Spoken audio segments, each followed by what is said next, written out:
actor. Josh Hartnett made his mark with roles in Pearl Harbor and Black Hawk Down, but he struggled after being thrust into a spotlight. Hartnett moved back home to Minnesota for a year and a half, trying to live a normal life, and left many of his fans wondering what happened. Now he's returning to a starring role in a psychological thriller, the new Showtime series, Penny Dreadful. This is the individual. Yes.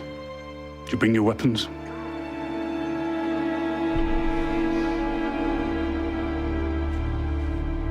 One minute.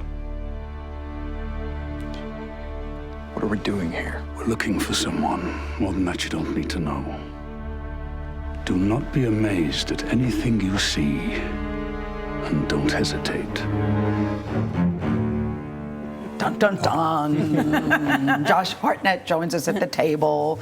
And can I just say, you look as good in person as you do on the big screen and TV. I will stop drooling now. Let's talk about you, Josh. Let's talk about the show. Okay. So they say about Penny Dreadful, weird, enthralling, scary, intriguing, and entertaining. That it is unpredictable and it will scare the bejesus out of you. Do you like scary things? I do, actually. You know, I mean, I've been in a couple of scary films, and you kind of see behind the curtain when you're working on them. But I like to go to movies that are scary and be scared like anybody. And this is what the writer John Logan, number one, who's a writer extraordinaire, said that he doesn't want it to be predictable. No. He doesn't want the audience to guess what's coming behind the corner. Was that attractive to you too, working with him? Well, yeah, it was very attractive for me to be able to work with John, and we have a similar philosophy, I think, about everything. I like unpredictability. He's a great writer. You have been on television before a show 17 years ago, but we know you from Black Hawk Down, from Pearl Harbor. What made you decide to go back to television? I mean, is it this golden age of television that everyone's talking about? It is a golden age of television, I think, but really it was to be able to work with the collaborators like John Logan. Sam Mendes is producing this, and Juan Bayona directed the first 2 episodes. He's a fantastic Spanish director. And when you have a cast like this as well, when you're able to work with people like this in any format, you take it. Why did you go back to Minnesota? I went back to Minnesota in 2001 after doing Black Hawk Down because I felt like I needed to be around people that really knew me because I was thrust into the spotlight at that time. Pearl Harbor had just come out, Black Hawk Down was going to come out, I had another comedy.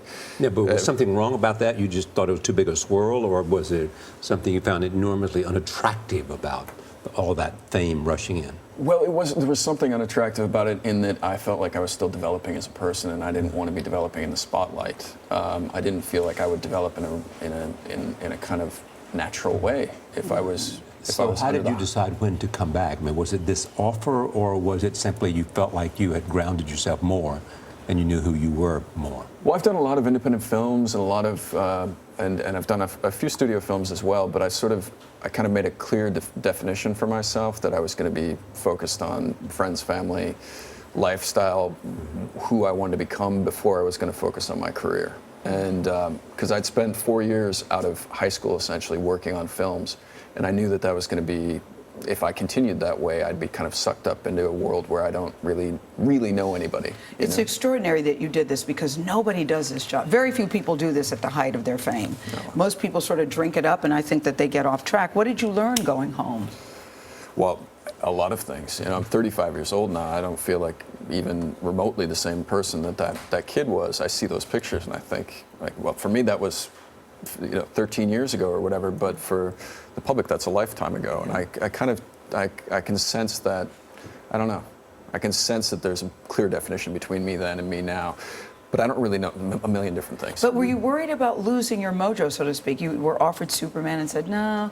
Were you worried that being out of the mix that, you might not be able to come back? Well, in those situations where you're sort of the new hot thing, you're kind of offered everything. Yeah, and that's true. And I guess I saw a lifetime of happiness as more important to me than and I wanted to work on myself before I worked on my career full stop. I needed to have a core before I could kind of exhibit something about humanity, I felt, And there's a nude scene in Penny Dreadful. Yeah, well.